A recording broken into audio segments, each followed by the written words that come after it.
Hi, and welcome to Transform Stress to Self-Care with Kathleen Robb, the podcast for jumping in imperfectly to a happier, simpler life.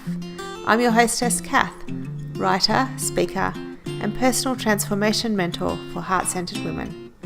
Thanks for joining me.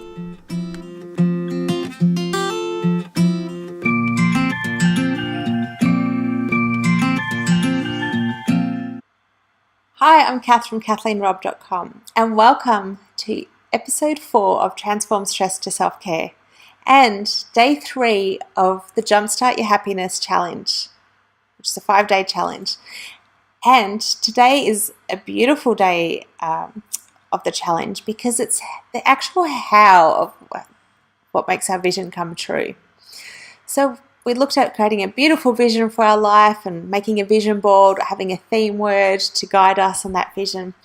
But it's about the daily habit that we have, the daily habits that we build, that will actually determine whether we go in the direction of our vision or not. For example, we might have a vision of being really healthy and well, but if we've got a habit of sitting on the couch eating potato chips, that habit doesn't really support our vision. But if we have a habit of drinking green smoothies and jogging, maybe it does. So it's looking at how do we need to build ourselves up on the daily to go in the direction of our vision. Now, having said that, there is one way people trip themselves up all the time when it comes to forming new habits. And this has been something of great fascination to me for many years. Way back when I was working in mental health and helping people with quite significant illnesses form healthy habits. And I learned a lot about what helps a habit stick and become a part of a lifestyle and what means it's more likely to fail and trip over. And I've had the same experience myself and with clients more recently. So, for example, a couple of years ago, my workplace had a 10,000 steps a day challenge. Now, I'm not a very active person, I hate to admit. So for me, going to 10,000 steps was a huge leap. For other people, it was a normal day in their life and they just continued as normal and did great in the challenge. For me, I made the 10,000 steps a day because I pushed myself.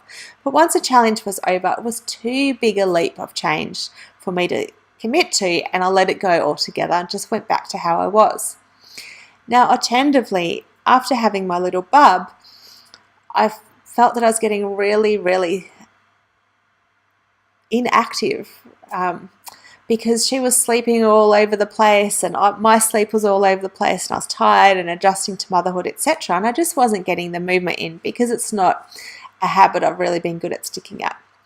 So rather than going straight to 10,000 steps a day and it being really unsustainable, I looked at how many steps I was doing. I just measured my current level of activity and I moved it up just by 500 steps a day. Now, doing 500 extra steps a day is such a tiny thing to ask that it was impossible for me to fail. Because even if I got to 11 o'clock at night, thought, I haven't done those extra 500 steps, I could just jog on the spot for a minute or two and it would be done. So it was really almost impossible to resist doing it. It was very easy. And this highlights where habits set us up to failure and where they succeed. Now, often we're more inclined to set a habit for the ultimate habit that we want to achieve, the 10,000 steps or whatever that is.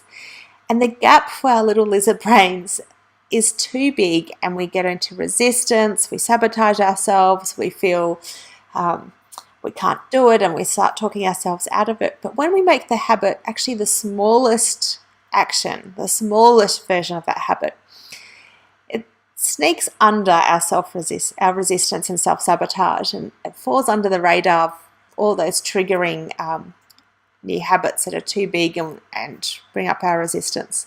So I'd really love you to look at the habit that you want to implement to reach your vision and think about the smallest possible action. Now, although I've been teaching this for probably a couple of decades now in various forms, it's not only my own idea. I have seen Sark in her books writes about having tiny actions, and I love that way of looking at it. And Brooke Castillo, who's a life coach from the Life Coach School, is someone I've been listening to podcasts of fairly recently, and she talks about it as a minimum standard. So whichever way you look at it, whether it's a tiny habit or tiny action or minimum standard, think of the smallest possible version of your habit and let that be the habit that you implement. So for example, if you want to start jogging, you might find, you're resistive and you feel like you have to go to 5Ks or half an hour or a certain benchmark and you can't be bothered and you don't have time. What if your only habit that you had to implement to begin with for this new practice is just put on your running shoes and run down the driveway? If you get to the bottom of the driveway and you come back up, that's fine. Just start running down the driveway each day. And then make it a jog down the street, past a couple of houses, then to the end of the street, then round the block. And you can see you can just build it up over a long period of time and let it become part of your routine, because it's the consistency of the habit that accumulates that leads us to success or failure. It's better for me to go to 5,000 steps a day, I'm up to, I think, 8,000 steps a day at the moment, but even 5,000 steps was an improvement on where I was, and it's better to succeed at 5,000 steps a day than to fail reaching 10,000 and give up and just go back to where I was in the beginning. So make something a habit by putting it in the tiniest form, and once it is a habit, you can expand it and grow it. So you actually get much further, much faster by doing it this way, although it is counterintuitive. So I ask you to trust me on this one. Think of a new habit that you'd like to implement for your happiness and to reach your vision. And I'd love you to jump into the Facebook community for all women, Sisters with Heart, and let us know what is the one tiny habit that you'll be implementing for your vision and your happiness, and what's the smallest version of it that you'll be doing. And there are journal prompts on the show notes and in the Facebook community, so I hope that supports you, and I can't wait to hear what habit for your happiness you'll be implementing.